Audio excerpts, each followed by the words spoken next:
Winning a chess game isn't something you can simply make happen. There's no outright winning strategy or forced win. If you simply hope that your opponent will do all of the work for you and make a blunder, you won't win as many games and you won't get very good. The only way to win at chess is by playing with sound strategies and gradually making your position better until you have an overwhelming advantage or your opponent can't handle the pressure and cracks. The key to improving your position is making your pieces active. An active piece is one that is full of potential and ready to jump into action. When you start a game of chess, none of your pieces are active. Most of your pieces can't even move. Your job is to get your pieces into the game and put them on active squares where they can attack, defend, and improve your control of the board. Let's take a look at a few positions and compare who has more active pieces. Let's start by looking at some opening moves and see which side does a better job activating their pieces. White begins the game with e4, controlling the center and already opening up lines for the light-squared bishop and queen. Black plays h6. This pawn controls g5 but does nothing to help with development.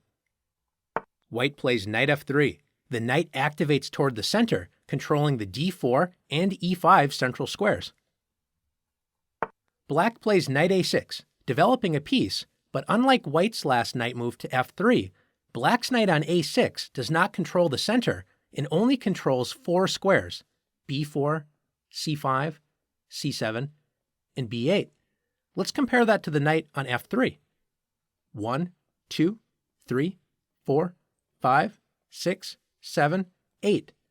8 total squares, or twice as many as the knight on a6 controls. That's why it's important to develop toward the center.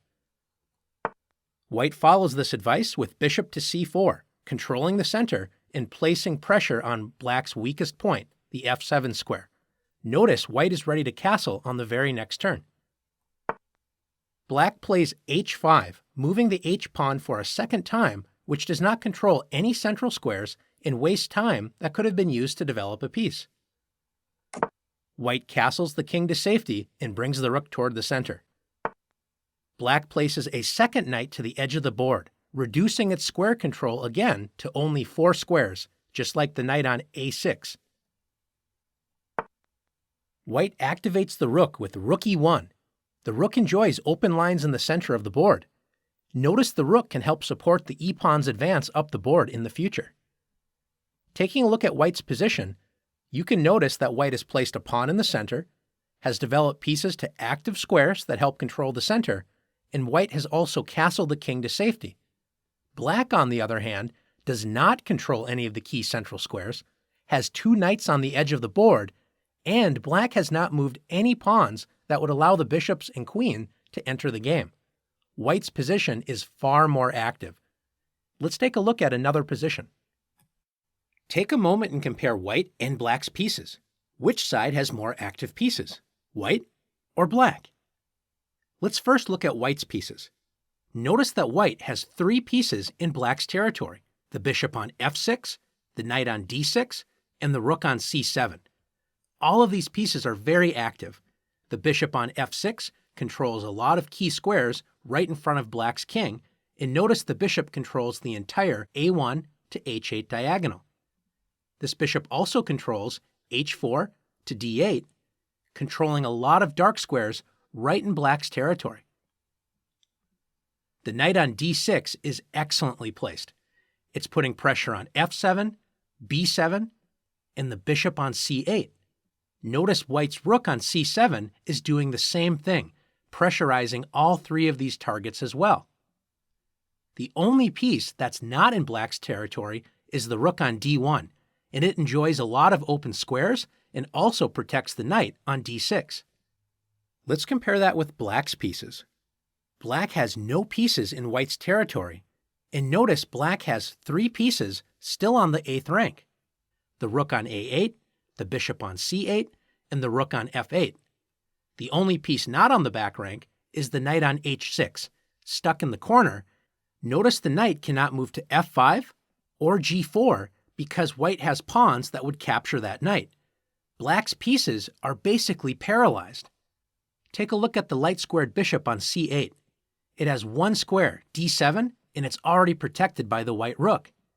The black rook on f8 cannot move to e8 because of the knight, or d8 without getting captured by the bishop. The only piece that can move without getting captured is the rook on a8, and it can only move to b8, where it's not really doing much. So to take a look at this position, we can say white has very active pieces and black has very inactive pieces. Let's take a look at one more position. Finally, in this position, is it clear which side has more active pieces? Let's take a look. Notice that both sides have pawns directly in the center, d4 and d5. Both sides have very active bishops. They both control kingside and queenside space. Both sides have queens directly behind those bishops, controlling good diagonals on the king side as well as queen side, and they're well placed in the center of the board. Notice both sides have rooks on the c-file, enjoying a lot of open squares. The only difference between the two sides is the rook on e1 for white has the e-file all to itself. Meanwhile, the rook on f8 isn't really doing that much for black. So black solves this by playing rook f to e8. Both sides have very active pieces. We would call this an even or balanced position. Now that you've learned how to identify active versus inactive pieces, it's your turn to practice activating your pieces.